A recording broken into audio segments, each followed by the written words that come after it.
Hello everyone, मैं doctor Girish Mishra आप सभी का स्वागत करता हूं अपने इतिहास के इस 63वें अंक में। 63वां एपिसोड हम लोग का स्टार्ट होने जा रहा है और अब तक हम लोग एक लंबा चौड़ा इतिहास का सफ़र ख़त्म कर चुके हैं, जिसमें आपको बताया था पूरा ancient history, medieval history, modern में भी फ्रीडम स्ट्रगल हम लोग का चल रहा था और बताया था कि फ्रीडम स्ट्रगल की शुरुआत कैसे होती है। फिर गांधी जी की एंट्री होती है, गांधी जी छोटे छोटे मूवमेंट चलाना शुरू करते हैं, चंपारण, अहमदाबाद, खेड़ा होते हुए फिर बड़ा राष्ट्रीय आंदोलन शुरू करते हैं जो असहयोग आंदोलन, नॉन कोऑपरेशन के नाम से जाना जाता है। फिर ये असहयोग आंदोलन फिर चौरी चौरा कांड के बाद रुकता है। इसके बाद साइमन कमीशन के आने के बाद से भारत में राजनीतिक गतिविधियां फिर से शुरू होती हैं और उसी बताया था क्योंकि साइमन में 7 सदस्य थे और 7 के 7 तो अंग्रेज थे, इसी बात का विरोध किया जा रहा था। साइमन के विरोध के बावजूद साइमन कमीशन भारत आता है, जहाँ जहाँ जाना था वहाँ वहाँ हो गया। हालांकि उसका बहुत ज़्यादा विरोध हुआ, इसके बावजूद आपको बताया कि साइमन 2 बार भारत आया और सारे काम जहाँ जहाँ जाने थे वहाँ वहाँ उसने अपने सारे काम पूरे किए और फाइनली 27 मई 1930 को साइमन ने अपनी रिपोर्ट ब्रिटिश संसद को सौंप दी। उसकी रिपोर्ट पब्लिश होती है। साइमन की रिपोर्ट क्योंकि एक तरफा थी, वन साइडेड थी, भारत के नेताओं ने कुछ उसमें अपना ऐड नहीं किया था, भारतीय नेताओं से मीटिंग नहीं हुई थी। अब भारतीय लोगों की सुनना भी जरूरी था, तो वो एक दिखावा था कि हमने भारतीयों की सुनी। उसी दिखावे को पूरा करने के लिए ब्रिटिश सरकार ने भारतीय नेताओं को लंदन बुलाया और आमने सामने बिठा के साइमन की रिपोर्ट पर बातचीत की। उसी को कहा जाता है गोलमेज सम्मेलन, राउंड टेबल कॉन्फ्रेंसेस। इसके बारे में आपको 62 नंबर की वीडियो में पूरी डिटेल बताई थी, कौन कौन गया, कैसे कैसे गया। कुल 3 गोलमेज सम्मेलन हुए थे, 3 राउंड टेबल कॉन्फ्रेंसेस हुए थे 1930, 31 और 32 में, जिसमें कांग्रेस का जो पार्टिसिपेशन था, कांग्रेस का जो भाग लेना था वो केवल दूसरे में था। कांग्रेस केवल दूसरे में गई थी। भीमराव अम्बेडकर इकलौते ऐसे थे जिन्होंने तीनों गोलमेज सम्मेलनों में भाग लिया। अब ये जो तीनों राउंड टेबल कॉन्फ्रेंस हुए, उन्हीं तीनों गोलमेज सम्मेलनों का जो नतीजा निकला, कंक्लूजन निकला, उसको वाइट पेपर के रूप में, श्वेत पत्र के रूप में ब्रिटिश संसद को सौंपा गया कि जो साइमन ने कहा, जो ब्रिटिश सरकार चाहती थी, जो भारतीय नेताओं ने कहा, उन्हीं सारी चीज़ों को वाइट पेपर के रूप में ब्रिटिश पार्लियामेंट में प्रस्तुत किया गया। जैसे हमारे यहाँ कोई भी काम संसद करती है तो ब्रिटेन में भी वही सारे काम पार्लियामेंट वहाँ की करती है। तो वहाँ की संसद को जब सौंपा गया तो संसद में उस पर इसी जो भारत के मामले में जो वाइट पेपर लाया गया था वहाँ के पार्लियामेंट में, वहाँ पर लिनलिथगो की अध्यक्षता में एक जॉइंट पार्लियामेंट्री कमेटी बनी, संयुक्त समिति बनी, वो लिनलिथगो की अध्यक्षता में बनी थी और उस समिति ने अपनी रिपोर्ट 2 नवंबर 1934 को, लिनलिथगो की रिपोर्ट आई 2 नवंबर 1934, लिनलिथगो कमेटी ने अपनी रिपोर्ट दी। उसी लिनलिथगो कमेटी की रिपोर्ट को आधार बनाते हुए उसको कानून के रूप में एक ड्राफ्ट तैयार किया गया और उसी को सैमुअल होर ने 19 दिसंबर 1934 को सैमुअल होर ने उस विधेयक को, यानी जो बिल होता है, जैसे हमारे यहाँ संसद में बिल होता है वैसे वहाँ पर भी विधेयक को ब्रिटिश संसद में प्रस्तुत किया गया। ब्रिटिश संसद में उस पर बहस हुई और फाइनली 3 अगस्त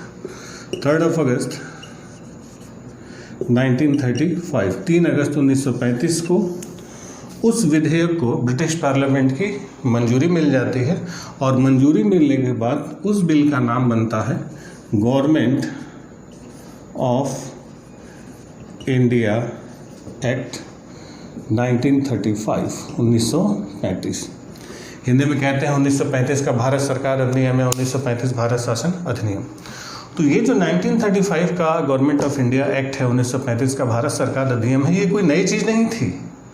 ये वही तीनों गोलमेज सम्मेलनों का जो कंक्लूजन निकला था उसको वाइट पेपर के रूप में ब्रिटिश पार्लियामेंट में प्रस्तुत किया गया, जिस पर अपनी रिपोर्ट लिनलिथगो ने दी और जिसको सैमुअल होर ने बस उसको कानूनी जामा पहना दिया कि वो चीज़ों को बस लीगल फॉर्म दे दिया गया और पार्लियामेंट से एक्ट के रूप में पास किया गया 1935 का भारत सरकार अधिनियम।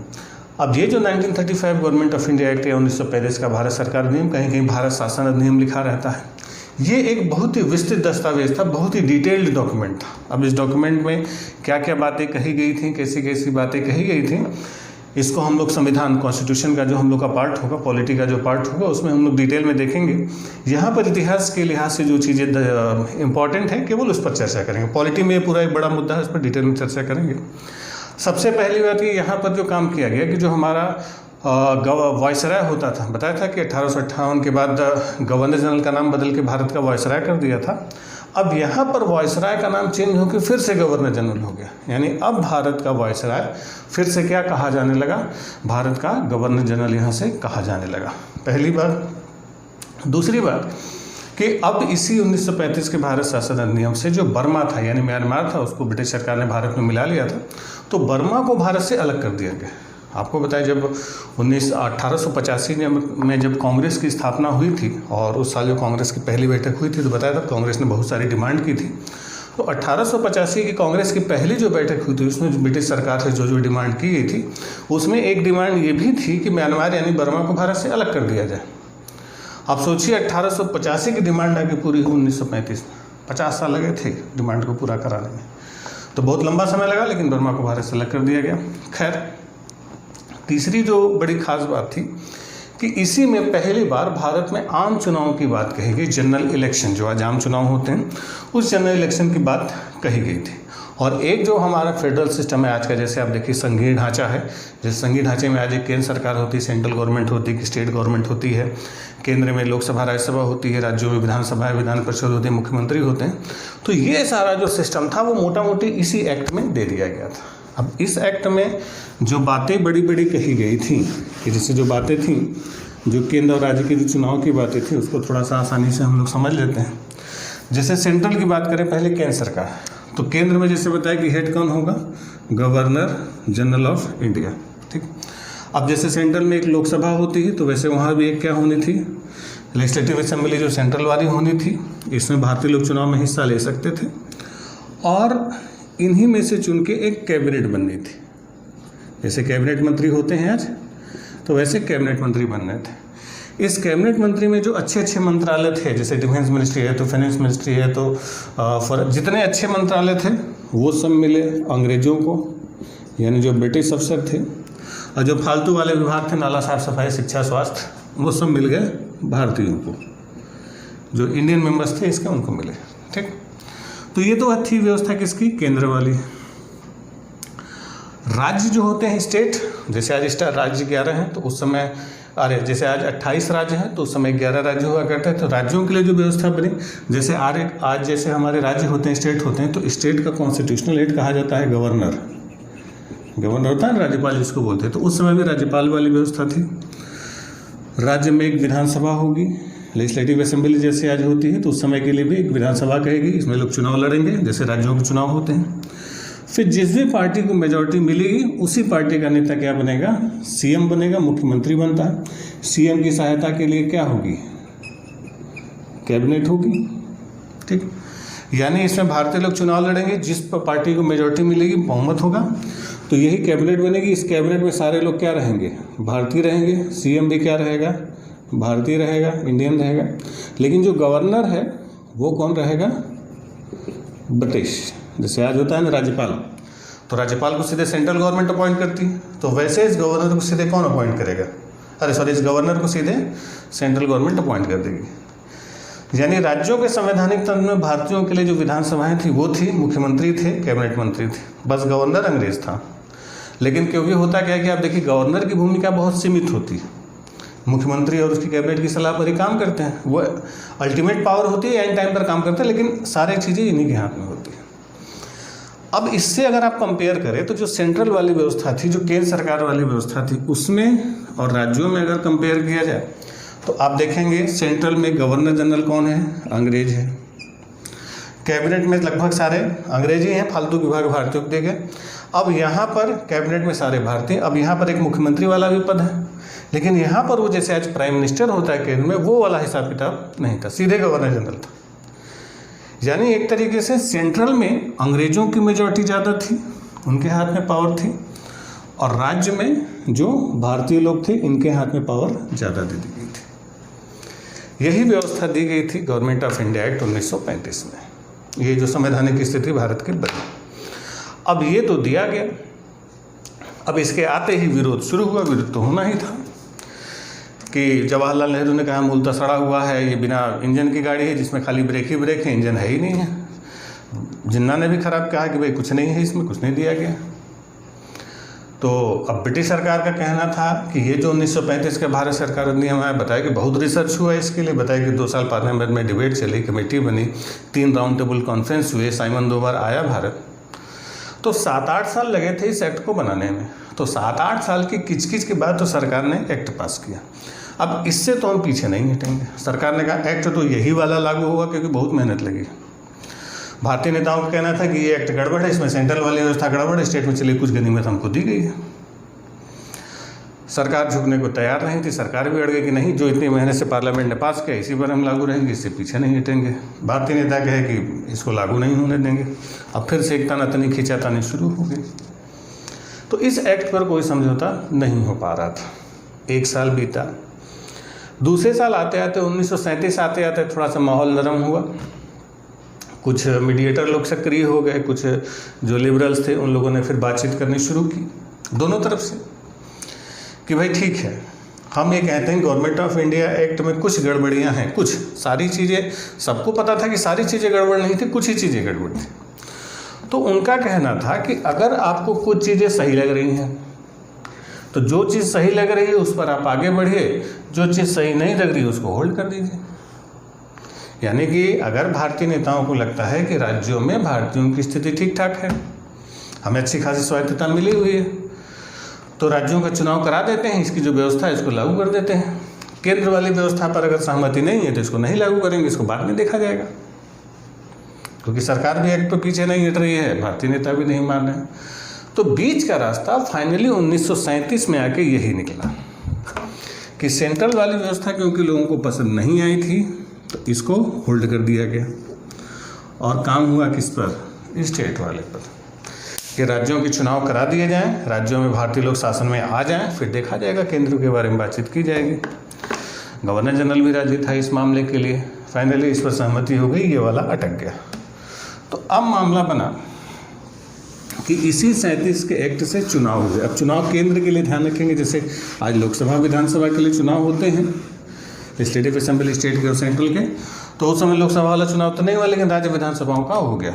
ठीक, तो पहली बार 1937 में हुए जनरल इलेक्शन, यानी भारत के पहले आम चुनाव कब हुए थे? 1937 में।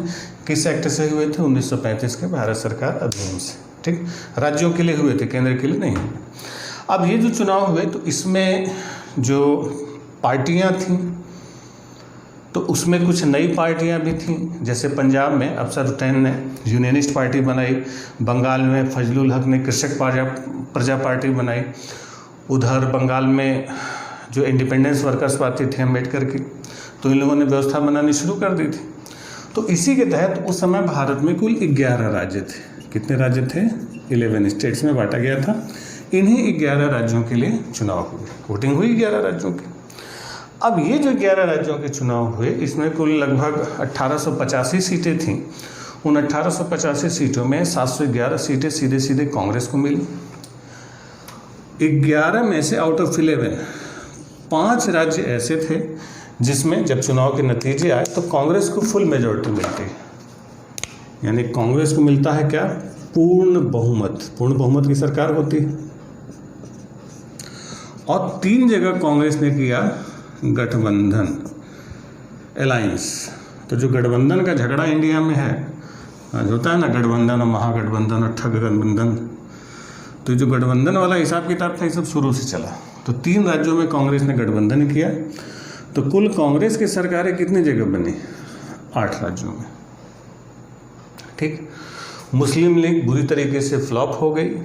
केवल सिंध इकलौता राज्य था जहां पर मुस्लिम लीग को मेजॉरिटी मिली। बाकी बताया कि पंजाब में यूनियनिस्ट पार्टी थी और बंगाल में जो थी कृषक प्रजा पार्टी थी। तो कृषक प्रजा पार्टी फजलुल हक की थी तो वो बने, और बंगाल में अफसर हुसैन थे, ये सब खिजर हयात खान, सिकंदर हयात खान, ये लोग बने हुए थे, यूनियनिस्ट पार्टी वाले हावी थे, हालांकि मुस्लिम ही थे। लेकिन मुस्लिम लीग को न पंजाब में मेजॉरिटी मिली न बंगाल में, हालांकि बाद में सरकार बनाई उन लोगों ने। मुस्लिम लीग को केवल एक जगह मेजॉरिटी मिली थी, सिंध में। अब कांग्रेस को कहाँ कहाँ मेजॉरिटी मिली, यानी जो बहुमत मिला कांग्रेस को? तो 5 राज्यों में पहला तो यूपी, यूनाइटेड प्रोविंस कहा जाता था उस जमाने में। तो यूपी का नाम पहले संयुक्त प्रांत था। आज यूपी को पहले क्या कहा जाता था? यूनाइटेड प्रोविंस या संयुक्त प्रांत। ठीक, अब ये जो संयुक्त प्रांत है यूपी का, यहाँ पर यूपी के सीएम बने गोविंद बल्लभ पंत, GB पंत। ठीक, कहा जाता है ना यूपी के पहले मुख्यमंत्री कौन थे? GB पंत थे। ठीक, बिहार था, बिहार में थे श्री कृष्ण सिन्हा,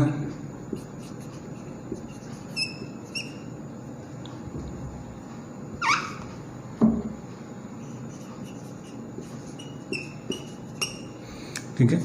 तो श्री कृष्ण सिन्हा के नेतृत्व में बिहार में सरकार बनी। उड़ीसा था,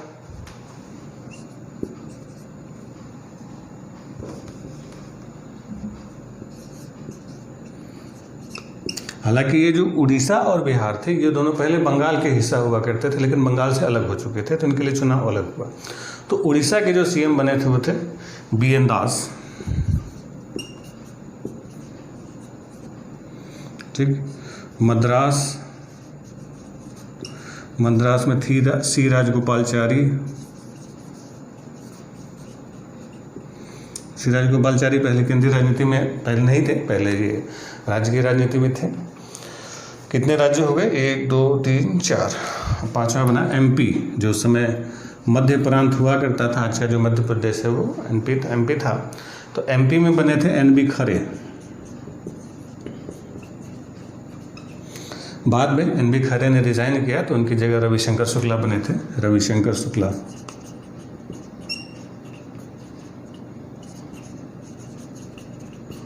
ठीक है, तो ये लोग समझ लिया अपने अपने राज्यों के पहले मुख्यमंत्री बने थे। एक मजेदार बात ये भी थी कि जैसे हम लिख तो रहे हैं मुख्यमंत्री, लेकिन उस जमाने में मुख्यमंत्री नहीं कहा जाता था। उस जमाने में इनको प्रधानमंत्री कहा जाता था, PM होते थे, क्योंकि केंद्र में PM वाली व्यवस्था नहीं होती थी, तो राज्य में प्रधानमंत्री होते थे। तो सोचिए उस जमाने में भारत में 11 प्रधानमंत्री हुआ करते थे, 11 प्राइम मिनिस्टर थे, क्योंकि जो चीफ मिनिस्टर का पोस्ट था उसको प्राइम मिनिस्टर कहते थे पहले। जैसे अभी भी आप देखिए, जैसे लिखा रहता है ना कांग्रेस प्रेसिडेंट सोनिया गांधी या BJP प्रेसिडेंट JP नड्डा या अमित शाह। प्रेसिडेंट की जो हिंदी होती है वो राष्ट्रपति होती।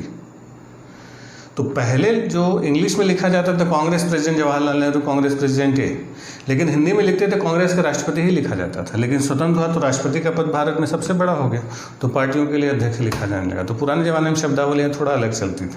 तो पहले CM के बजाय क्या होते थे? PM होते थे, प्रधानमंत्री हुआ करते थे। है, तो ये 5 राज्यों में जो कांग्रेस की सरकारें बनी ये थी।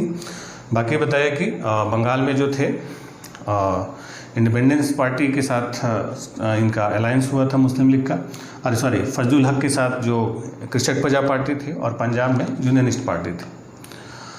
अब इन लोगों ने सरकारें बनाई, सरकारें ठीक ठाक चली। मुस्लिम लीग को इसमें बहुत बुरी हार हुई थी 37 के चुनाव में। अभी जब सरकारें बनी, ये लोग यानी भारतीय लोग मुख्यमंत्री बने, भारतीय लोग मंत्री बने, विधानसभाओं में गए, तो इन लोगों ने कामकाज संभाला, शासन प्रशासन का अनुभव हुआ। ये लोग भी मुख्यमंत्री बने, इनके पास भी पद आए। इन लोगों ने कानून बनाने शुरू किए, फैसले लेने शुरू किए जनता के हितों में। जो ब्रिटिश सरकार का शोषण करने वाले, मतलब जितनी भी राज्यों को शक्तियाँ थी उतनी शक्तियों में इन लोगों ने जम के काम किया।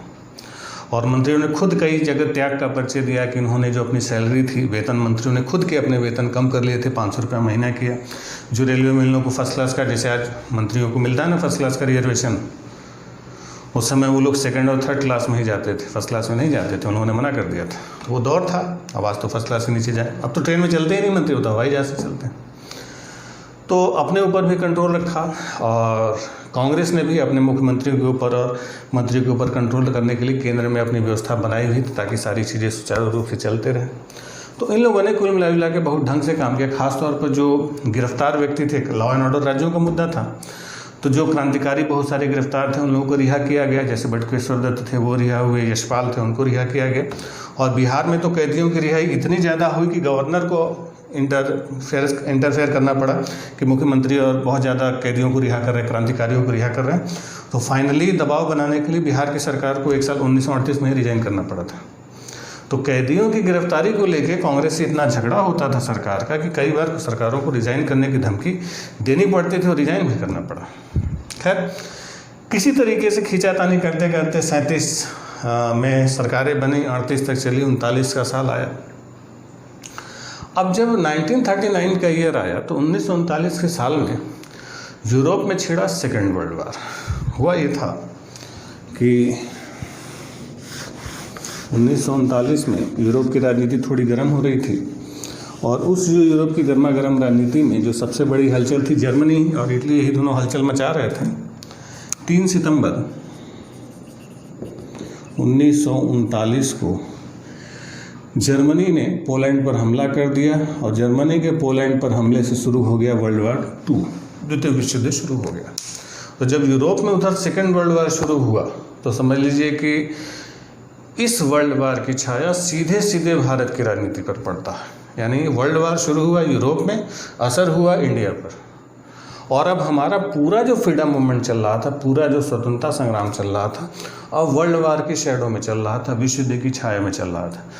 वर्ल्ड वार में जैसे जैसे पासा पलट रहा था, ऊपर नीचे गिरते पड़ते लोग चल रहे थे, वैसे वैसे भारत में भी व्यवस्था उलटते पलटते शुरू हो चुकी थी। यानी अब जो हमारा फ्रीडम मूवमेंट था अब हमारे हिसाब से नहीं चल रहा था, अब यूरोप की राजनीति उसको कंट्रोल कर रही थी। यानी विश्व युद्ध की काली छाया भारत पर पड़ती है और लास्ट तक यही समझ लीजिए कि वर्ल्ड वार ही हमें आगे तक लेके जाता है। भारत की जो नाव पार कराई थी इस वर्ल्ड वार ने पार कराई थी। कैसे पार कराई देखते हैं। पहले समस्याएं बहुत दी इस वर्ल्ड वार में, बाद में कुछ सहूलियतें भी मिली, थोड़ा सा जल्दी हो गया। तो जब वर्ल्ड वार यूरोप में शुरू हुआ सितंबर में, तो जब हिटलर ने पोलैंड पर हमला किया तो पोलैंड की तरफ से फ्रांस की तरफ से बेल्जियम की तरफ से ब्रिटेन ने घोषणा कर दी युद्ध की। उधर जर्मनी की तरफ से इटली उतर आया, वर्ल्ड वार शुरू हो गया। तो जब जर्मनी के खिलाफ ब्रिटेन ने वर्ल्ड वार की घोषणा की कि हम भी युद्ध में शामिल हैं, तो उसी बात को आगे बढ़ाते हुए भारत के गवर्नर जनरल ने भी डिक्लेयर कर दिया कि भारत भी सेकेंड वर्ल्ड वार में जर्मनी के अगेंस्ट और ब्रिटेन के फेवर में शामिल हो रहा है। तो जब भारत भी सेकेंड वर्ल्ड वार में जर्मनी के अगेंस्ट और ब्रिटेन के फेवर में शामिल हो रहा है, इस बात की घोषणा जब भारत के गवर्नर जनरल ने की तो इस बात का विरोध भारतीय नेताओं ने किया कि भाई लड़ाई चल रही है यूरोप में, लड़ाई चल रही है ब्रिटेन और जर्मनी की, भारत कहाँ से आ गया इसमें, भारत क्यों शामिल है।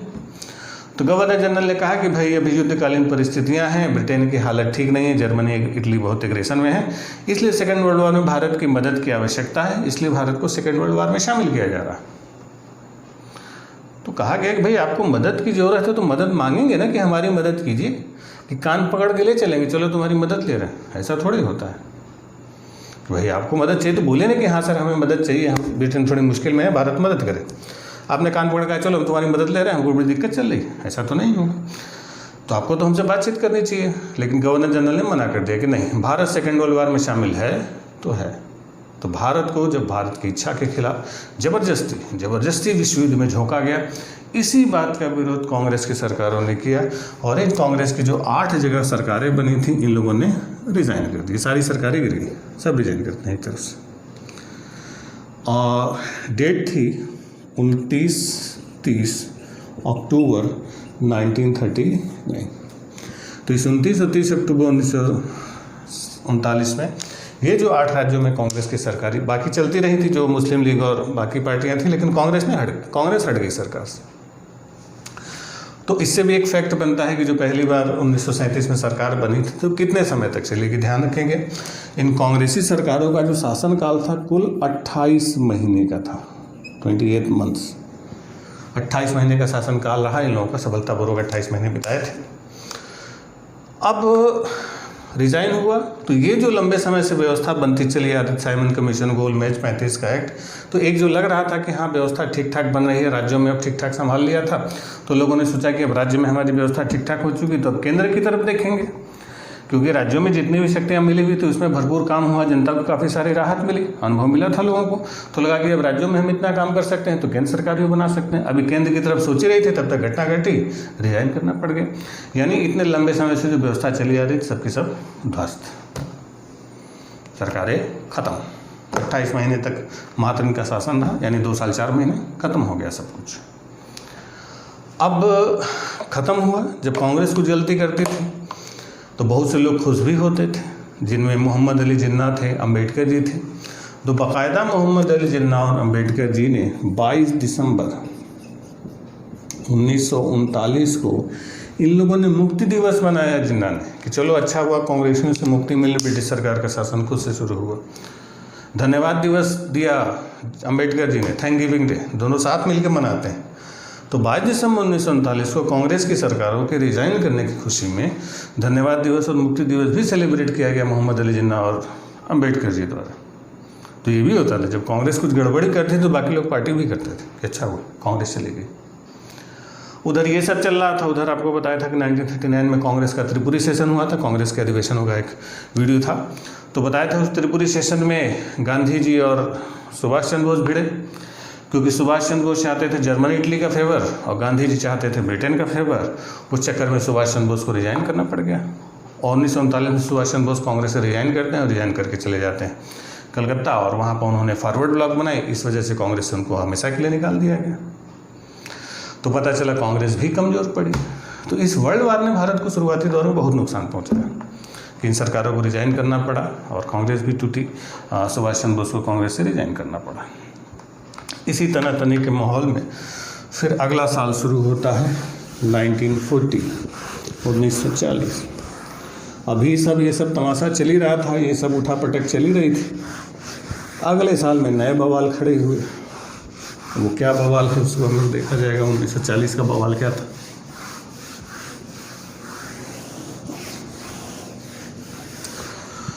,1940 में मार्च का महीना था। कई सारी घटनाएं हुई थी 1940 में। पहले शुरुआत मार्च से ही करेंगे। 1940 तो 1940 में सबसे पहले हम लोग बात करेंगे मार्च की। मार्च 1940 में जैसे कांग्रेस पार्टी अपना सेशन करती थी वैसे मुस्लिम लीग हर साल सेशन करती थी। तो मार्च 1940 में मुस्लिम लीग का लाहौर सेशन हुआ, लाहौर अधिवेशन हुआ। जैसे कांग्रेस के हर साल अध्यक्ष बनते थे वैसे मुस्लिम लीग के अध्यक्ष बने लाहौर के मोहम्मद अली जिन्ना। अब ये जो मुस्लिम लीग का लाहौर सेशन हुआ मार्च 1940 का, इसी मार्च 1940 के मुस्लिम लीग के सेशन में सिकंदर हयात खान ने एक ड्राफ्ट बनाया।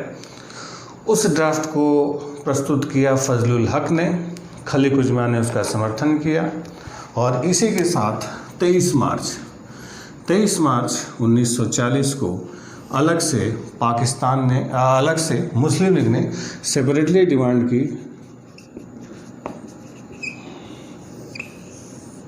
इसकी। आजकल तो नाम लेना भी बड़ा मुश्किल हो गया है पाकिस्तान का, इतना विवाद चल रहा है। तो ये जो आजकल हम लोग झगड़ा देखते हैं, खैर आजकल तो झगड़ा थोड़ा कम हो गया, अब चीन आ गया है थोड़ा सा, तो पाकिस्तान की तरफ ध्यान कम है हमारी मीडिया का। एक्चुअली टेंशन कम होती है, न्यूज़ चैनल वाले थोड़ा ज़्यादा दिखा देते हैं। तो अभी पाकिस्तान थोड़ा सा हटा हुआ है, खैर आ जाएगा कुछ दिन में, ऐसा कुछ नहीं। अभी कहीं चुनाव ना होंगे तो फिर से पाकिस्तान आ जाएगा। चीन विन ज़्यादा समय तक चलने वाले नहीं, वो सारा झगड़ा हम लोग पाकिस्तान से ही देखते हैं, मज़ा आता है। तो आगे आइए पाकिस्तान, जो अब भी हमारे जो राजनीति का केंद्र बना रहता है। जब सरकारों को कोई दिक्कत होती है, चाहे भारत को चाहे पाकिस्तान की सरकारों को, तो एक बार तनातनी कर लेते हैं, मन खुश हो जाता है दोनों का। तो ये जो टेंशन वाली चीज़ पैदाइश हुई पाकिस्तान की, इसकी डिमांड हुई पहली बार। तो ऑफिशियली अगर कहा जाए कि पहली बार पाकिस्तान की मांग कब हुई थी, 23 मार्च 1940। इसलिए आज भी जो पाकिस्तान दिवस मनाया जाता है, पाकिस्तान डे, ये मनाया जाता है 23 मार्च को। तो 23 मार्च को अब आ जाता है पाकिस्तान, यानी अब बाकी समस्याओं के साथ एक नई समस्या ये पैदा होने वाले, पैदा तो नहीं हुआ था लेकिन अब पेट में तो आ ही गया, यानी पाकिस्तान का बीजारोपण हो गया, पेट में आ चुका था। बस कब बाहर निकलेगा इसी का इंतजार था। उसी बाहर निकालने में हाथ पाँव मार रहे थे लोग इसको जल्दी जल्दी पेट से बाहर निकालने के। अब वो हाथ पाँव थोड़ा तगड़ा चला, जिसकी वजह से चोट लगी बहुत तगड़ी और दर्द हम लोगों को आज तक हो रहा है। ठीक है, तो अब एक नया झगड़ा शुरू हुआ पाकिस्तान का। वो पाकिस्तान की मांग कैसे हुई, कहाँ से ये शब्द आया, किसने दिया, और इसके बाद हमारा फ्रीडम मूवमेंट कौन सा मोड़ लेता है, इस पर चर्चा करते हैं हम लोग अगली क्लास में। आज के लिए इतना ही है। उम्मीद करते हैं स्वतंत्रता संघर्ष आपको समझ में आ रहा होगा, इसको आप फील कर रहे होंगे कि कितनी मुश्किलें आई थी हमारे फ्रीडम मूवमेंट में, कितनी राजनीति, कितनी खींचातानी, कितने टाइप के लोग चले, कितना लंबा सफ़र था। तो फ्रीडम मूवमेंट इसीलिए थोड़ा सा स्लो हो जाता है हमारा, क्योंकि लड़ने के लिए हमारे पास केवल अंग्रेज नहीं थे, आपस में भी तो निपटना था। अभी ये लोग भाई साहब आ जाएंगे, पहले बाकी थे, अभी आ गए, एक नहीं मिलते। अब इन पर कैसे विजय पाई जाएगी, क्या क्या हुआ, तो जल्दी ही देश आज़ाद होगा। हम लोग 1940 तक पहुंच चुके हैं, 7 साल का देर और है। अब देखिए 7 साल कितने दिनों में पूरा होता है, 7 वर्ष का इंतजार। चलिए, जब हज़ारों साल का इतिहास खत्म हो गया तो 7 साल बहुत दिन नहीं चलेगा। मिलते हैं हम लोग अगली क्लास में, बने रहिए हमारे साथ, तब तक के लिए थैंक यू।